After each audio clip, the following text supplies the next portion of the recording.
Hello. Hello. Oh, hello. See you over the phone. That's okay. Sorry, I caught you by surprise there. Before we start, I just wanted to clarify that I'm collecting these interviews for a project that I'm doing with Georgetown College. And I want to be sure that you'll be okay with me publishing this interview to my blog. That's fine. Yeah? Yeah. So can you tell us what your name is? My name is Lotty Horlings.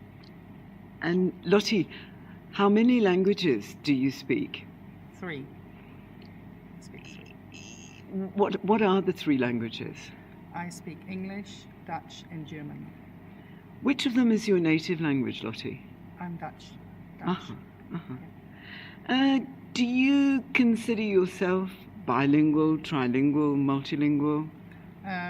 Now I would say bilingual. Before I would say trilingual, but I haven't spoken German for quite a while. So bilingual. Why would you exclude German from the list now? I don't have any problems understanding it. So when I put on the German television, I can understand every word. I can read everything. But speaking, it probably will take me a couple of days to get back into being fluent. Plus writing, I think I might have problems now writing it. So you've set a pretty high standard, really, for what you determine as being bilingual. Well, I think for bilingual you have to be equally good in both languages. So I dream in both English and Dutch, again sometimes in German, but mainly English and Dutch. So I think, yeah, that makes sort of, if you can switch between one and the other, or sometimes I don't even notice that I'm switched between one and the other. I think that makes me bilingual. So just to recap, what do you think a true bilingual is?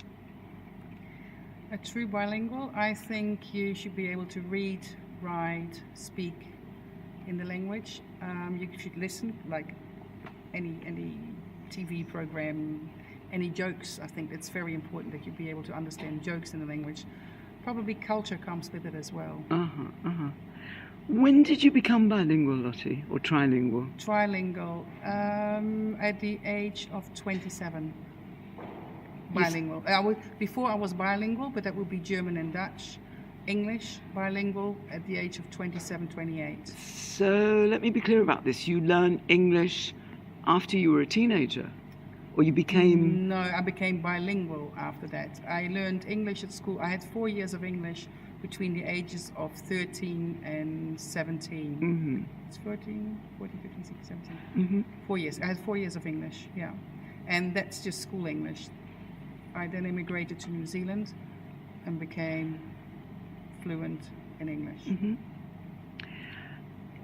Do you consider yourself... You said you're bilingual and possibly trilingual. Do you consider yourself rare? No. Why not? Why not? But because I moved to New Zealand, and in New Zealand there's a huge community of Dutch people that emigrated in the 50s, and all of those people are bilingual. So in the UAE, most of my colleagues, or a lot of my colleagues, speak more than one language. Like either they have parents that come from 2 countries, they're married to somebody from another country. And you would call them true bilinguals as well? Not all of them, but quite a few. Okay. Yes. Do you think somebody who uses the language every day can be considered bilingual? No, because my students use English every day in class, but they're not bilingual. Their use of grammar, their use of writing, their listening skills are not up to scratch. Although they have had maybe English for 12 years or longer, I don't see them as true bilingual because I can't have a proper conversation with them. They still have to search for words. They can't read fluently. They have problems in all areas of English, really. So to you, the definition of a true bilingual is that the other person they're speaking with has to make no effort to talk to them. Yes, I would say near native speaker if you look at it in an English language. Yeah, but I'm trying to get behind what people mean when they talk about near native speaker. And you brought in this idea of, no, I have to make an effort when I speak to my students, so even though they use it every day. Yeah, they have to think too hard to speak English. I think if you're true bilingual, you don't have to think, you just speak. It's like your first language.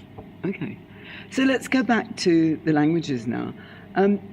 Do you manage to keep the two languages separate?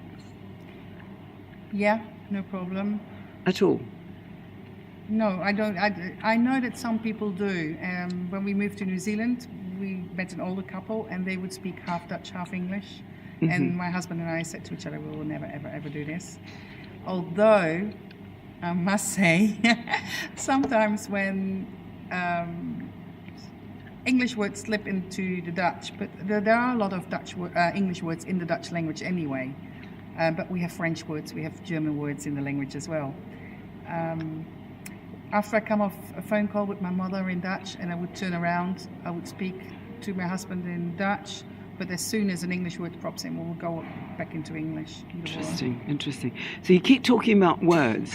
Do you mean that the swap over is more in relation to vocabulary than, say, structure? I would think so. It depends on the person I'm talking to and what we're talking about. So if I talk to my husband about family at home, in my home, like Holland, we quite often speak Dutch. But as soon as it's about work, about friends from New Zealand, in the UAE, we'll speak in English. Okay. I want to ask you a couple of questions now about what you do in the two languages. Can you count in both languages? Yeah. Easily? Easily. Although, I must say, when I have long sums, mathematical sums, equations, they'll go back to Dutch. First language. What about remembering numbers, like phone numbers, bank account numbers? Either or. Depends on where I am. My phone number here will be English. My Dutch phone number will be in Dutch. I don't know why, but if you ask me in Holland my phone number from here, the answer will be in English. If you ask for my Dutch phone number, I will probably, if you speak English to me, I'll speak English. But so you have to translate it? I have to translate it. Okay. And that's true. So what you're kind of saying is it's a geographical thing. If the number is attached to one geographical region, you remember it in the language of that region. That's interesting. Never thought about it, but that's the way it is. You said you dream in English. Yeah. How do you know? I sort of wake up and I'm thinking, especially in the beginning, I thought, well, that's weird. I'm dreaming in English. But I also do it in German, and I don't know why. Sometimes, like if I go back to childhood things, sometimes I might dream in German. I don't know why. Thank you very much, Lottie.